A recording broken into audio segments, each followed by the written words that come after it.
The topics and opinions expressed in the following show are solely those of the hosts and their guests and not those of W4CY Radio, its employees, or affiliates.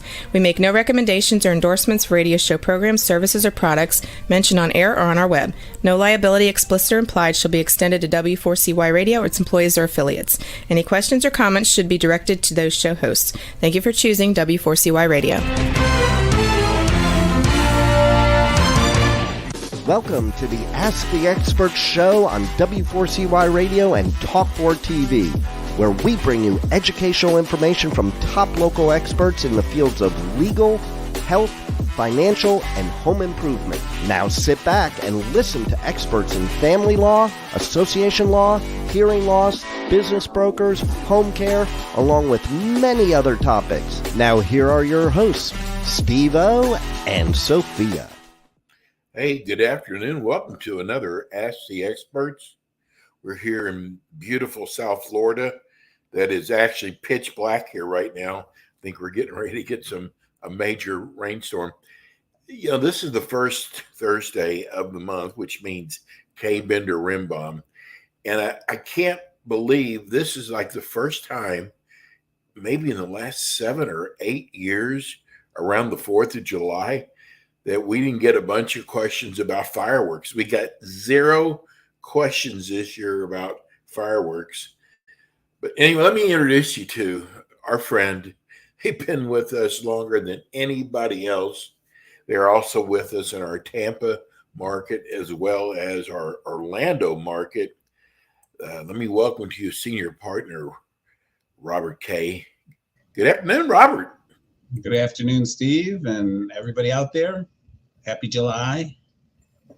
You are a star, bro. I got to tell you, we've been doing the show for a long time, but I can't tell you how many letters we get that don't have a question. They just want to tell you what a great show you have, how good you are, and, they just how much they enjoy your show. So I know you give up an hour of your time every month. And I got to tell you, I think it's well worth it. The people love your show. No, we're happy to be here, and I enjoy answering the questions. Well, you know what, Robert, you can actually kind of tell that you enjoy doing it, but it's also the way you deliver it too. And people really respect you for that. We've got an incredible show today. If you would like to call in, our phone number here is 561-623-9429, or what a lot of you are certain to do is go to our chat line. If you're watching on TV, you can write us a note right there on the chat line, and we will get it up there for Robert to answer your questions. We also have all the different dates, the educational dates for the month of July. You can look at those. And if you have a question, just give us a call here, or you can text us here, and Robert will be more than happy to answer your questions. And he just mentioned something. We always have new people coming on the show.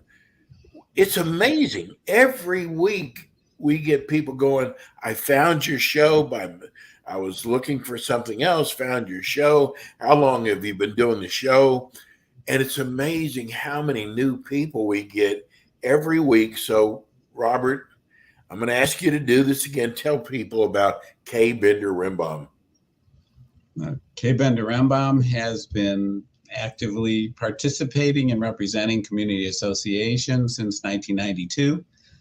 We have our main office in Pompano Beach. We have Palm Beach Gardens, an office in Tampa, an office in Orlando. All there to provide assistance to community associations in addressing their legal needs, be it interpretation of covenants, dealing with violations of owners or residents within the community, contract negotiation, dealing with code violations, dealing with construction defects, city issues, so many different things, collection of assessments, unpaid charges to association, litigation matters, whatever general legal issues come up on a day-to-day basis for community associations, we are proud and happy to provide those services. I had somebody ask me who's running for the board this year, wanting to know, he's actually running for the president of the board, and he wanted to know how much time will that take out of his time by being a president of the board. Well, every community's got its own set of circumstances, so it's hard to generalize how much time is going to take. But typically, the president can have the most active amount of participation of any of the members of the board and officers of the association. So depending on what's going on in the community, how big the community is, whether there's professional management that assists in the general operations, all of those things are factors into the kind of time that's going to be involved. So he need to evaluate that based on the community that he lives in, and hopefully he's been participating and observing in the past and not just coming in cold. I got the funniest story to tell you. A good friend of mine that I went to college with is the president of his board in a high rise in Dallas. And he has been telling me, he said it's really funny. He'll be sitting having dinner there, and residents will come up and go, "I hate to bother you, but," but that's how it was when I was a sports agent. People would come up to the table and say, "I hate to bother you, but can you sign an autograph?" But he said, you can't go anywhere, and there's always someone coming up with, "I hate to bother you." No, some places certainly can be like that. And you can set up your boundaries as best you can, and hopefully people will respect that. A lot of places require communication to be in written form through the management company so that board members can have their personal lives. And we often assist in setting those things up for our clients. Well, let's get to our questions. Let's start off with Brad in Boca Raton. He's removing damaged carpet and painting the floor. He wants to know if removing damaged carpet and painting the floor or leaving the floor bare is considered a material alteration. Well, I'm going to assume this is a condominium. He didn't say, but a material alteration of common elements is primarily a condominium issue because the statute does provide for limitations on what can be done in that regard. And what the statute indicates is you cannot have a material alteration or substantial improvement to the common element except as provided in the governing documents. And if the documents are silent, then it takes a vote of 75% of the owners. This is a fairly long-standing provision in the statute, so there's been a lot of interpretation through the courts over the past 40 plus years. Ultimately, a change of this nature, taking away carpet, not putting it back, changing a color on the floor, and the material on the floor is a material alteration in the condominium setting that would require whatever the documents provide for in a vote of the owners. Now, sometimes it's tied to the amount of money the association is spending. Sometimes it's tied to a percentage of the budget. Sometimes it just lets the board make that decision. So you got to review your documents to see what they say on that point. It's important to discuss this with association counsel on that point to make sure that you're not getting yourself into trouble when you just go ahead and do something. I think this is a second question from Brad in Boca Raton. It says, our covenants only states that we must maintain an 80% occupancy with persons 55 and older. Can our association deny a purchase by someone under 55 that will have no occupant 55 plus? Do we amend our covenants? Well, when the covenants provide for 55 and older, housing for older persons, the point of that is to allow the association to discriminate against families with children, which is a protected class under the U.S. and state constitutions. This is an exception that's been provided for in both federal and state law. It's a little tricky because the federal law says that there has to be at least 80% of the units that are occupied by at least one person over the age of 55. But under state law, it's generally a uniform application of restrictions against everyone. So that 20% is considered a hardship situation or a allowance for an inheritance when the person over 55 should pass, leaving somebody in the property that's under 55, so they wouldn't have somebody 55 or older. That's what that 20% is for. It's not set up to give the board the latitude saying, well, we're at 90% now, so we have 10% that we can play with. That's not the intent, and that's not how Florida law works. So the goal, you have to view it as 100% unless it falls within certain exceptions. And again, this is something a board would be wise to discuss with association council before a final decision is made on something like that. But in general terms, where the covenants provide for that, then any application for a sale or lease that does not reflect an individual over the age of 55 to be a permanent occupant can be denied by the association without needing to provide an alternate purchaser or tenant. Just a flat out denial because it would be a violation of the covenants. If they want to change that, then an amendment to the covenants would be required. Okay, let's move over to our chat line. We've got George. He wants to know, an HOA board passes a special assessment, but only gave 48 hours notice. At the time, neither the attorney nor the CAM were aware of this. But once informed of this violation, what are the duties? I'm assuming by this, George, you're saying that the meeting only had 48 hours notice, not the required 14 days notice that the statute indicates for a special assessment. The attorney should be advising the board, once he's aware of it, that there is a defense to any unit owner that doesn't pay the special assessment that it wasn't properly passed. There isn't many defenses to assessment collections, but that's a big one. So it's important for the attorney to address that with the board. It's important for the manager to bring that to the board's attention as well. Now, if the board wants to roll the dice and go ahead and assume everybody's going to pay and that somebody's going to defend, that could happen. If the attorney's aware that it's improperly adopted, the attorney should not be pursuing collection of assessments, because that attorney might be at risk of being in violation of fair debt collection practices laws, both federal and state. So that's a risky thing for individual attorneys to be doing as well. Let's go to Bill Fredericks. Hi, Robert. Would you please comment about the pit bull legislation that was recently passed and how they affect HOAs, as their bylaws don't allow pit bull dogs in our community?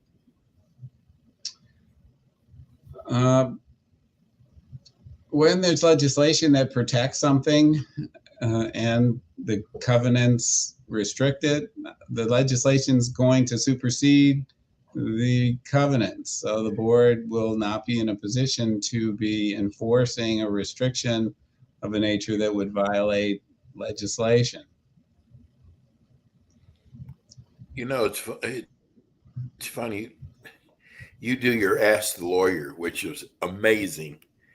And, you know, I'm looking at our stat sheet, and the person asks a question, and then all of a sudden they come up with another question. And that's how it worked. I mean, because I actually saw when I was at one of them that somebody came in with a couple questions written on paper.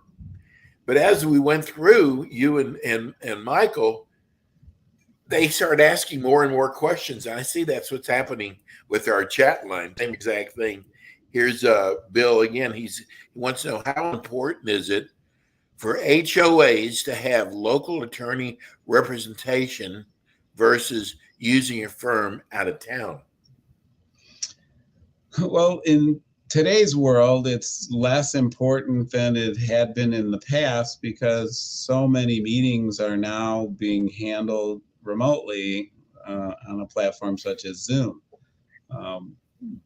One of the things that was important in the past was the personal touch of having the attorney close by for meetings and to pop into the office, things of that nature. COVID kind of changed the world a bit with that.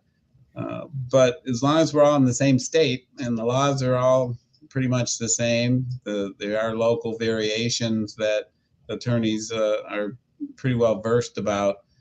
I don't think that's as critical that your attorney be in the same town as the association from a legal perspective. Now, the board may have a personal preference on that and want to deal with somebody local, and that's something you can appreciate, and there's nothing wrong with that. But strictly from a legal perspective, it's not a problem. Let's go back to our text line. We have Steve and Davey. Does the 30-year preservation of documents apply to both HOA and condo associations? Having trouble finding the answer. Seems to revert back to just describing what the rule for the HOAs are. Yeah, the Marketable Record Title Act is what he's referring to, that certain documents in the public records have a 30-year life from a certain point, which is not necessarily easily to identify. And then they expire unless the board takes certain actions to preserve them, which are not that difficult to do. But if you don't do it within the 30-year time period, then there's another method to resurrect the documents, revitalization, which involves votes of the homeowners. So that's a lot more involved and more expensive and time consuming. So it's best to do the preservation activity ahead of time. Recent legislation have allowed certain amendments to trigger a new 30 years. So once there are amendments that are recorded in the public record, that's a help in that situation. Condominiums are not covered by that because of the way that they're listed in the public records. Every deed in a condominium makes reference to the official record book and page of the Declaration of Condominium, which takes it outside the scope of expiration under the Marketable Record Title Act. In a homeowner association, you'd have to go through the deeds from the original and conveyances by the developer to see if that same information is reflected in the deeds, and then throughout the chain of title for each of the properties to see whether or not they would be in a position of having to do the preservation or revitalization under whatever circumstances. And in that instance, more often than not, the homeowner association's owner deeds do not reflect that information, and that's why it's an issue for them. We're going to go take our first break. We come back, we're going to talk about the schedule for your classes for the month of July. And we're starting to get a lot of people, I guess, not quite understanding the phone numbers. Now, you have a 800, you have a toll-free number that's good for Tampa, Orlando, and South Florida. Is that correct? That is correct. Okay, let's give everybody the phone number. 800-974-0680.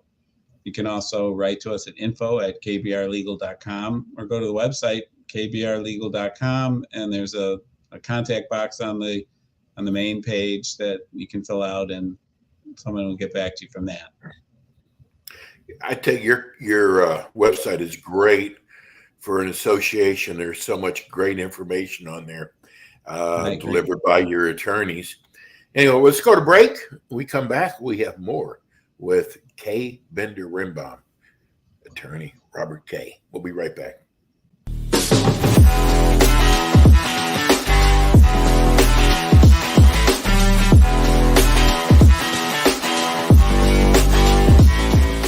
K. Bender Rembaum is a full-service community association law firm dedicated to the representation of community associations throughout Florida. On kbrlegal.com, you can learn more about their offices in Pompano Beach, Palm Beach Gardens, Orlando, Tampa, as well as throughout Miami-Dade by appointment. Several K. Bender Rembaum attorneys are board-certified specialists in condominium and plan development law and assist clients with all matters of community association legal issues while keeping them up to date on new developments that affect their associations. K. Bender Rembaum is also a well-known provider of free legal education for managers and board members. Contact K. Bender Rembaum today by calling 800-974-0680. That's 800-974-0680 to reach any of their locations. You can also visit them online at kbrlegal.com or write to them at info@kbrlegal.com. And we are back with the Ask the Expert show on W4CY Radio and Talk4 TV with your hosts, Steve-O, Sophia, and their expert guests. Good afternoon. This is the Ask the Experts show. I'm your host, Steve-O. We're here. This is the first Thursday of the month where we have the law firm K. Bender Rembaum, and we are lucky to have board certified attorney Robert Kay, and we're answering your questions each month, whether it's on our chat board or if you can call us at 561-623-9429, or during the month you can send us your text and we will answer your questions. Robert, looks like you got a pretty busy schedule for July. Yeah, we've got some interesting things coming up. Starting next Wednesday at 2 to 3 p.m. on a Zoom, there's a 2023 legislative wrap-up and panel discussion. It's hosted by Angius and Terry.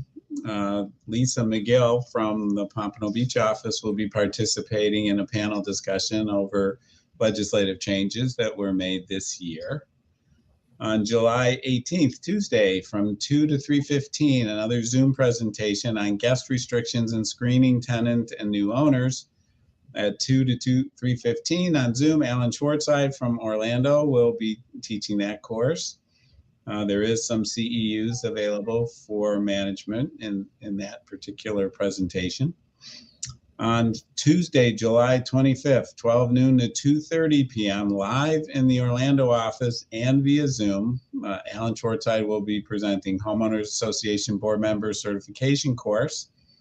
That's a good opportunity for new board members and old board members in Homeowners Association to get good information on operational issues under the law for homeowners associations. Obviously, it's required by statute for them to have such education at some point. So if they don't, it's a good opportunity. Thursday, July 27th, 1 o'clock to 3 o'clock, Castle is hosting a Rise Up Expo at the Hilton at the Palm Beach Airport, a 2023 legal update, including a summary of the 2023 session. For 2024 update, Jeff Rembaum will be participating in that. There are 2 CEUs, 4 CAMs in that presentation. The expo hours are from 10 to 4 p.m., 10 a.m. to 4 p.m. So that's a live expo with education presentation from Jeff Rembaum. And Friday, July 28th, from 1 to 2 o'clock on Zoom, we have a hurricane awareness and preparation panel hosted by Campbell Property Management. Michael Bender will be participating on a panel to discuss various issues that homeowner and condominium associations might be facing during this hurricane season. That's funny. I was going to ask you that because it is hurricane season, and it seems like every time now you look at the news, there's something going on in the Atlantic. So I'm so glad you're doing that. Stay out there. Yeah, right. Stay out there. But we got to be prepared, though. Always. Okay. Let's go to Rose in Boynton Beach. We have 2 current members that will lose their home sale if the board is able to make stringent rules not contained in our covenants regarding 55 plus. Does this require an amendment to our covenant? Well, in order to restrict housing to older persons, 55 and older, that's a provision that has to be in the covenants of the community, be it the Declaration of Covenants or condominium. It typically requires a vote of the owners to put it there if it isn't in the original documents. And the board cannot make a rule that limits 55 and older on its own. That would not pass legal muster and would not stand legal challenge. So if they want to have housing for older persons, there are requirements that they have to go through in order to qualify for that. The first being an amendment to the covenants to provide for such a requirement. It's also important that they be over the 80% at the time they implement it, or else it will fail.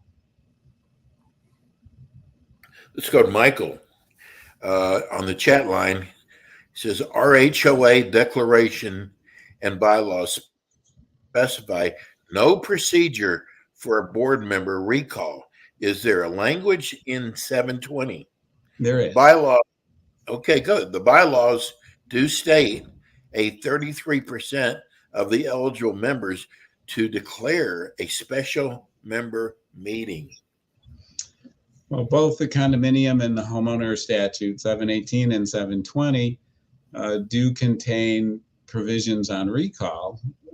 There's 2 ways to go about it. You can do it at a meeting, or you can do it by what's called a written agreement. The written agreement is a form that's available on the Division of Condominium website within the Department of Business and Professional Regulations, state of Florida.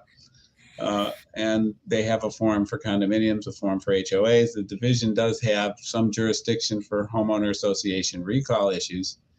And the form basically is self-explanatory. You list the names of the directors you want to recall with a checkbox to either recall or retain them. You don't pre-fill it in. That would ruin your attempt. It has to be signed by an appropriate voting member of the association. And it takes a majority of the owners to do that. Once you have enough agreements signed by legitimate owners within the community to be more than a majority, and I do suggest there be more than the majority that's presented in case there's problems found in any of them, that has to be delivered to the association either by a process server or by certified mail. And then the board would have statutory time periods to review it and either step down or challenge it. So that would be the process in an HOA. Okay.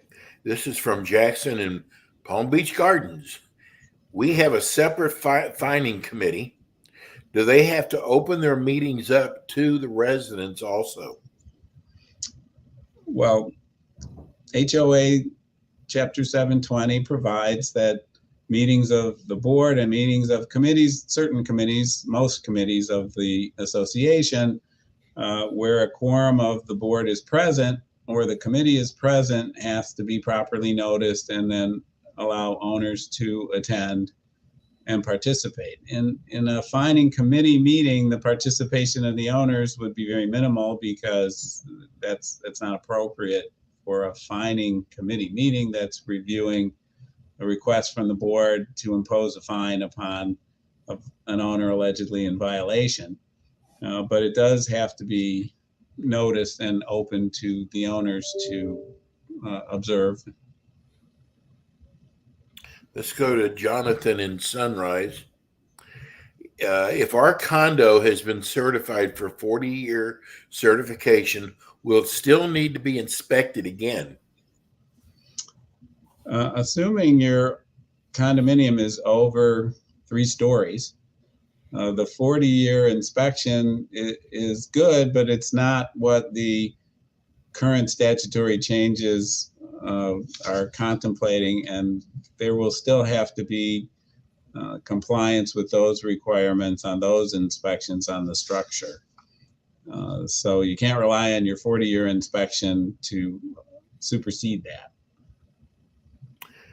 We're going to go to Joe in Fort Lauderdale. Wants to know, this will be for a condo limit on the amount of reserves a condo can hold before they have to decide to spend the money on improvements or give the refund to the owners. Well, what the statute requires is the condominium association has to maintain full reserves based upon the calculations of the useful life and the cost of replacement of those particular items in the condominium. So there is no specific limit set forth.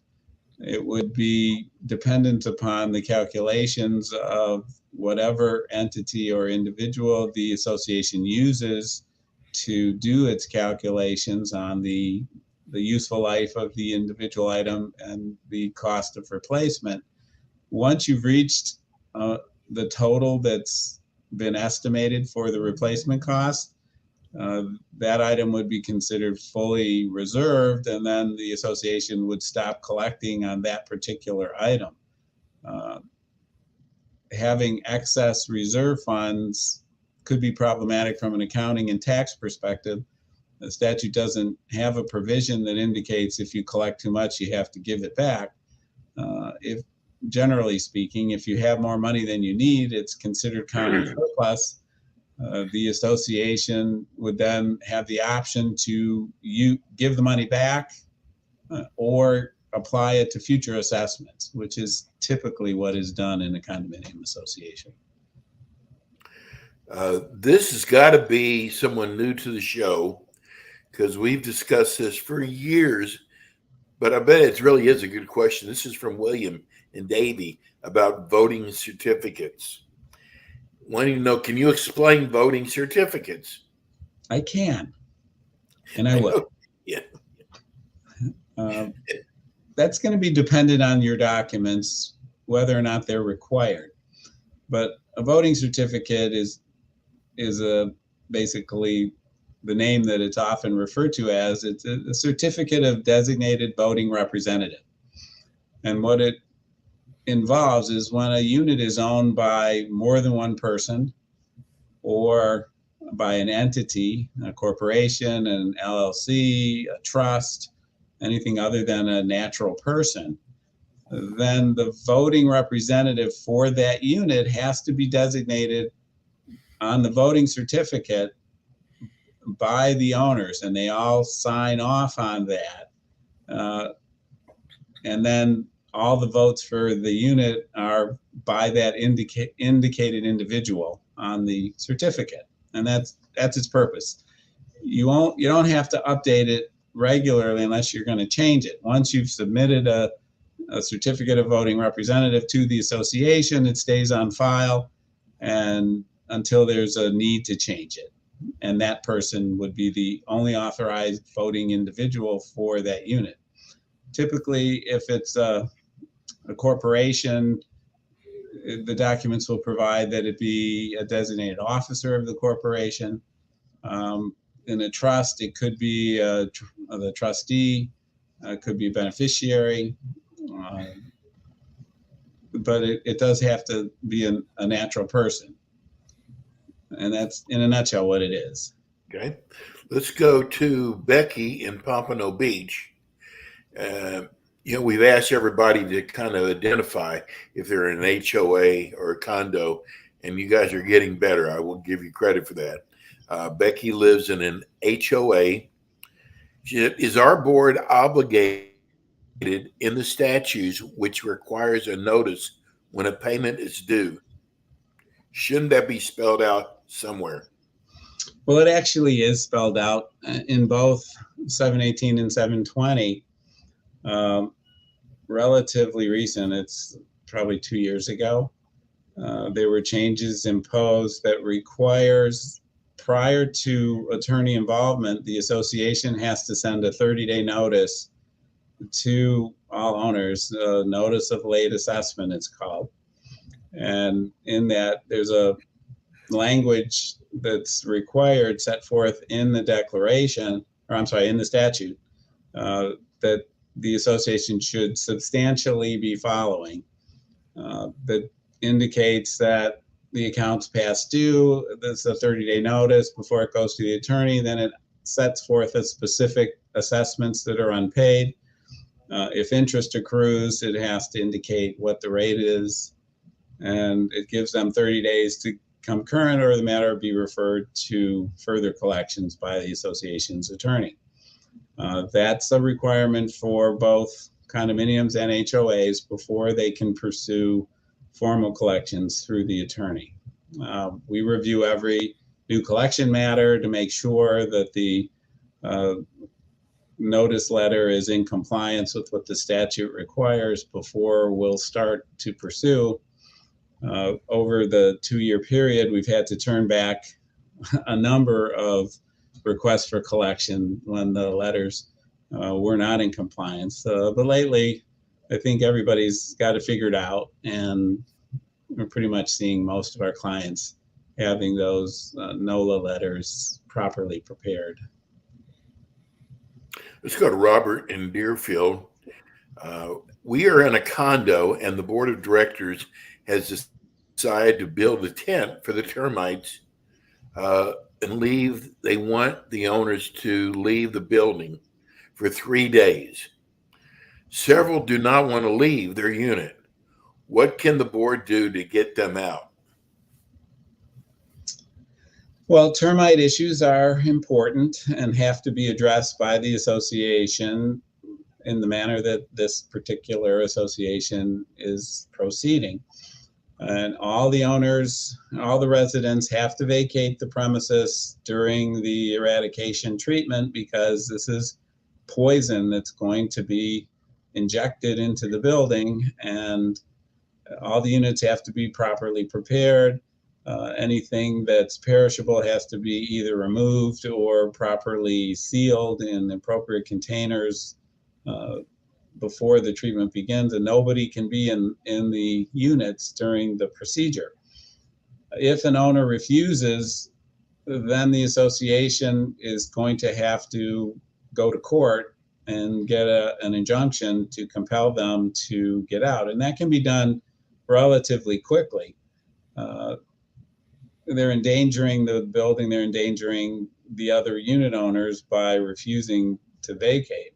And so it's generally something the courts are willing to provide, on an expedited basis.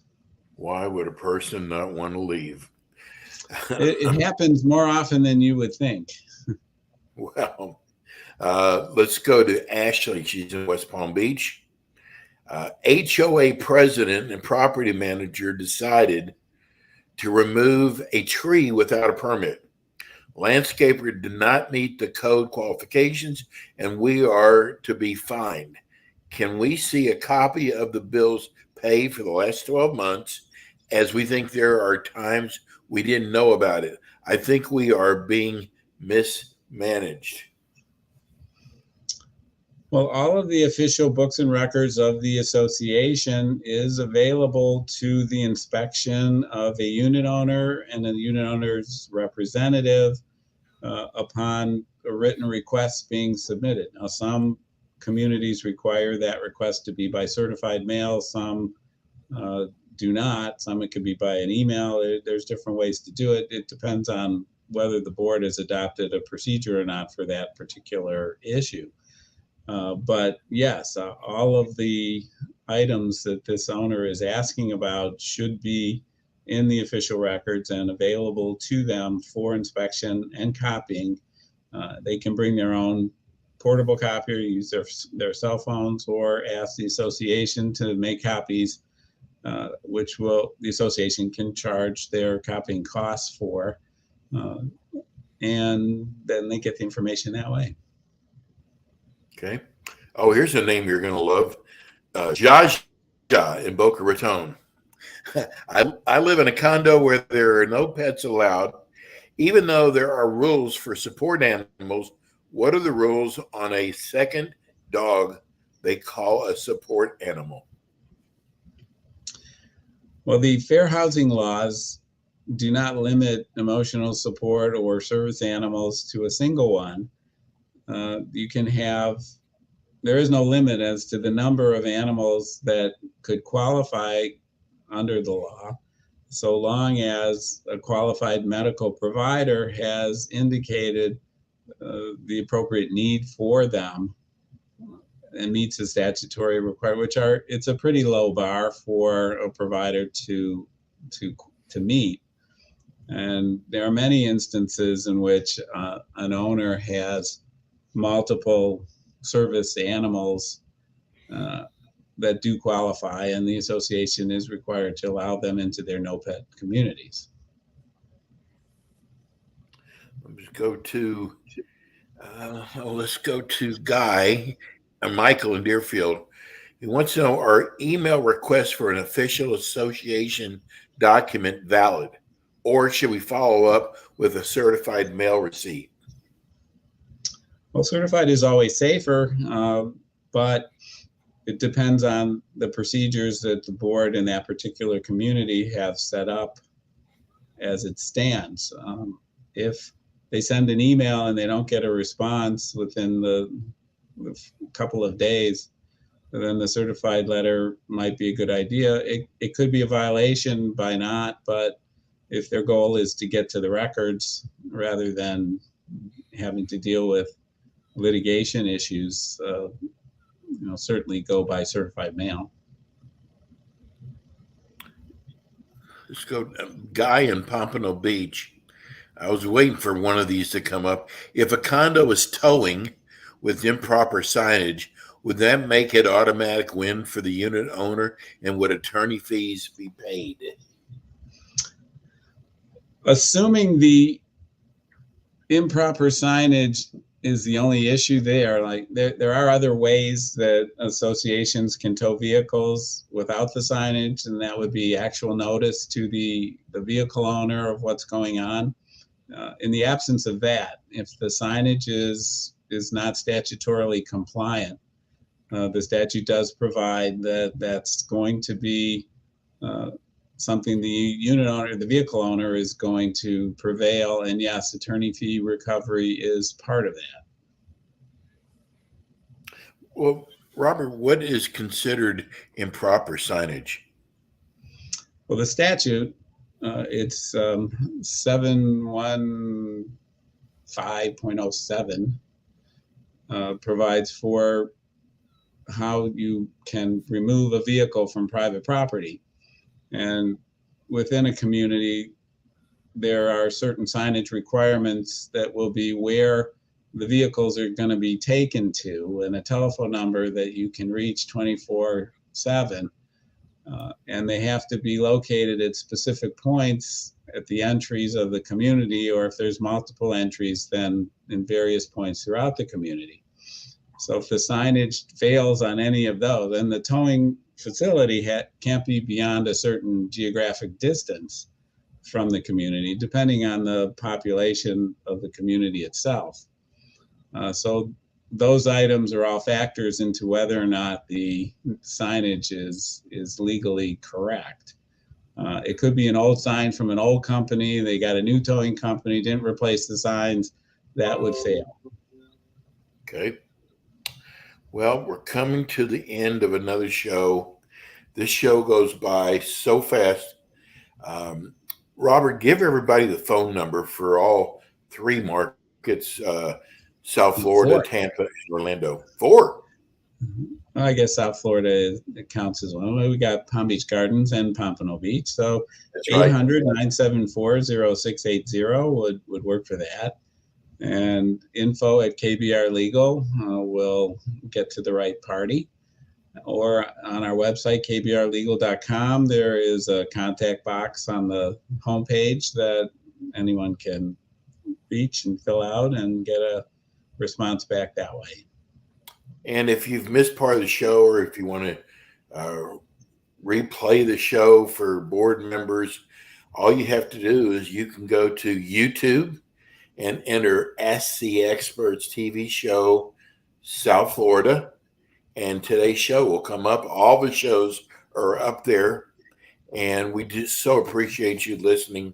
Robert, another great job. Thank you so much. Thank you so much for K. Bender Rimbaum. We'll see you next go around. Enjoy July. We'll see you in August. Thank you, Robert. That was Robert K. He is the senior partner of K. Bender Rimbaum. We will be back with you again next week with more of our experts. And if you'd like to send us a question, you can send it to 954-336-3767. And that'll do it for this evening. Have a wonderful weekend. God bless everybody. We'll see you soon. Thanks for tuning in today to the Ask the Expert show on W4CY Radio and Talk4 TV. Tune in next week and every week to hear more from our experts on personal injury, insurance, air condition repairs, estate planning, Medicare, and many other topics in the areas of legal, health, financial, and home improvement. See you next week.